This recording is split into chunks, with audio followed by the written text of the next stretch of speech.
لابس حلق في ودنه وبيرسينج في حواجبه وبيقلد زيدان.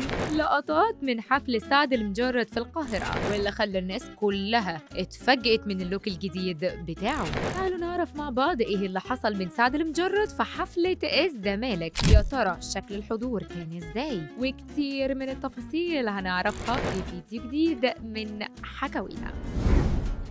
المطرب المغربي سعد المجرد عمل حفلة غنائية في القاهرة وتحديداً في الزمالك. الحضور كانوا من مختلف الجنسيات العربية والأوروبية كمان. سعد كان عامل نيو لوك بشكله كده بيحاول يكون على الموضة الجديدة ويعجب الشباب اللي يعتبروا أكتر فئة بتحب المجرد وبتسمعه. حضر الحفلة مجموعة من المشاهير منهم تامر عبد المنعم، سامح سعيد، وميمي المنشاوي من كوزمو. ورغم إن الحفلة اتأجلت يوم بسبب الأحداث اللي حصلت بين إيران وإسرائيل واللي كانت سبب في تعطيل حركة الطيران والسبب ان في ناس ما قدرتش تحضر الحفلة، الجمهور على السوشيال ميديا اول ما شافوا لوك سعد المجرد قالوا ده بيقلد محمد زيدان في حوار الحلق اللي في ودنه ولون شعره وتسريحته كمان.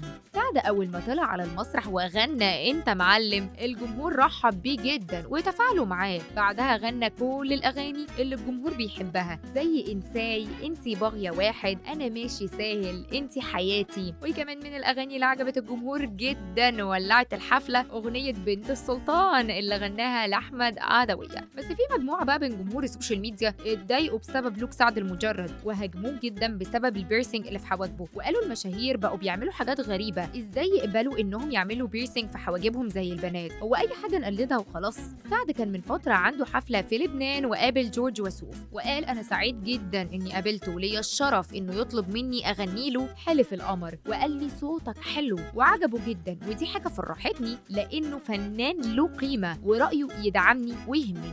سعد المجرد منتظر مولوده وطلب من جمهوره انه يدعي له. الكلام ده انتشر الفتره الاخيره على السوشيال ميديا لكنه طلع ونفى الكلام ده وقال ادعوا لنا، ولكن حاليا مفيش حاجه. في ناس بيقولوا ان عندي ولد بس مفيش حاجه. سعد كان ليه اكتر من حفله خلال شهر ابريل، منها حفله دبي اللي كانت يوم 12 ابريل. كانت حفله كبيره جدا ومن ابرز التعليقات اللي جت عليها البنات كانوا هيتجننوا على سعد. بنات بيروت حبوا سعد جدا وفرحوا بوجوده وسطهم. وكمان ليه حفله في الامارات وحفلته الاخيره في مصر كانت في الزمالك. سعد المجرد حصل له اتهامات في قضيه بره بلده الفتره اللي فاتت، والحكايه وقتها بدات من اتهام بنت فرنسيه ليه واتحكم عليه فعلا ب6 سنين، لكنه قدر يستأنف على الحكم ودي ما كانتش اول قضيه ضده. قولوا لنا بقى في التعليقات رايكم ايه في حفل سعد المجرد، وهل حضرتوا حفله ليه قبل كده ولا لا؟ وهل هو فعلا بيقلد زيدان باللوك الجديد اللي ظهر بيه؟ قولوا لنا في التعليقات.